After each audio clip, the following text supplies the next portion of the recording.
Hey guys, want to give your Aula F75 keyboard a fresh look. In this video, we're going to change the RGB or light color in this mechanical keyboard quickly and easily. Right, so in order to change the lighting modes, press Fn plus this key right over here, the one I'm showing you with my mouse. It's next to the enter.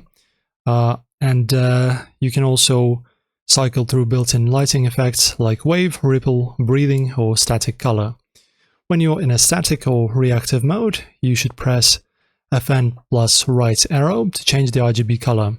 Each press scrolls through preset colors, red, blue, green, yellow, purple, and more.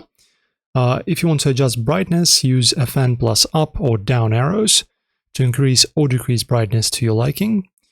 And also, in order to control the speed, press Fn plus left or right arrow to adjust the animation speed of effects.